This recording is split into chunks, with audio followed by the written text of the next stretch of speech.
सार्वजनिक गणेशोत्सव मंडळ आपल्या अभिमानास्पद 93व्या वर्षात सर्व गणेश भक्तांचं मनमोकळ्या श्वासांनी स्वागत करत आहे.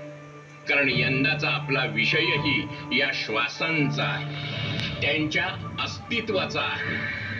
आपलं जगणं हे ज्यांच्यामुळे नाही गत्यंतर, तेच हे आपल्या असण्या नसण्यातील एका श्वासाचं अंतर. आपल्या हिंदू मान्यतेनुसार परमपिता ब्रह्मदेव हे या सृष्टीचे निर्माण करते, तर साक्षात आई आदिशक्ती या संपूर्ण ब्रह्मांडाची जननी, ज्यांच्यामुळे आपण या पृथ्वी तलावर अवतरून त्यातील सजीव सृष्टीचा उपभोग अगदी अनादी अनंत काळापासून घेत आहोत. या अजस्त्र ऋतून एकतेची कास धरा ना, नाही कोण म्हणतंय, पण या स्थित्यंतरात पूर्वापार हिरवा शालू नेसलेली आपली वसुंधरा मात्र दिवसे एक तात्पुरतं निवारा केंद्र आहे. तात्पुरतं. आणि आपल्या जगण्यासाठी लागणाऱ्या प्राणवायूचं मुख्य स्रोत म्हणजे ही झाडं आहेत. झाडं जी हवा शुद्ध करून आपला श्वास आणि इथला वास दोन्हीही कर्दनकाळ ठरू लागलाय. बघा, मंगळावर जायच्या गोष्टी करणाऱ्यांनो, आधी पृथ्वीवरचं आपलं अस्तित्व टिकतं आहे का ते तरी बघा. वैज्ञानिकांच्या 5 अरब वर्ष असाच तळपत राहील व झाडांच्या रूपाने सजीवांना जीवन देत राहील. पण आपण जर असं हात धुवून त्यांच्या मागे लागलो तर ठप्प होतं. हवा शुद्ध होती, पण चेहऱ्यावर मास्क होते. आणि हे मास्क प्रतीक होतं की संपूर्ण मानवजाती निसर्गाला तोंड दाखवायच्या लायकीची राहिलेली नाही. अहो, निसर्गाला आपली नाही तर आपल्याला निसर्गाची गरज आहे हे लक्षात ठेवा. या झाडांच्या सान्निध्यात नक्की याचं रहस्य जर जाणून घ्यायचं असेल ना, तर आधी ती जगवायला शिका.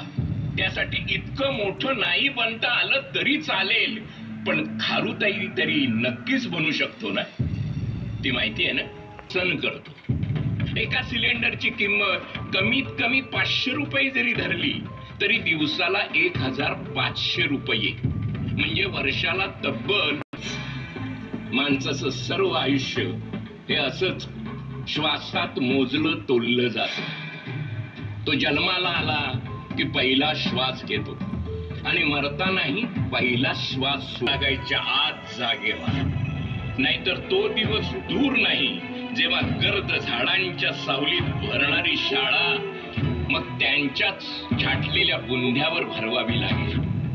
झाड बघण्यासाठी आपल्याला म्युझियम गाठावं लागेल आणि ऑक्सिजन घेण्यासाठी एखादं ऑक्सिजन स्टेशन, ते सुद्धा मर्यादित आहे. दिवसाला 3 सिलेंडर याप्रमाणे 3 वेळा रांगा लावाव्या लागतील.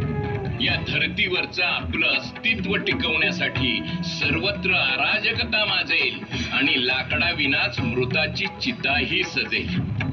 एव्हाना सर्व काही उरवळलेल्या वसुंधरेचा तिसरा डोळा विस्फारून तांडव सुरू झालेलं असेल आणि त्राहिमामच्या आक्रोशात अश्वहीच नाही.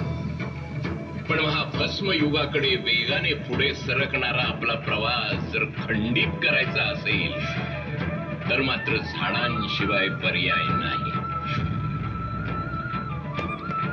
मायबाप रसिक प्रेक्षक हो, लक्षात ठेवा, झाड हीच प्राथमिक गरज अन्न वस्त्र निवारा नंतर असेल. झाड हीच प्राथमिक गरज अन्न वस्त्र निवारा नंतर असेल. अन झाड हेच आपल्या व यमदूतातील एका श्वासाचं अंतर असेल.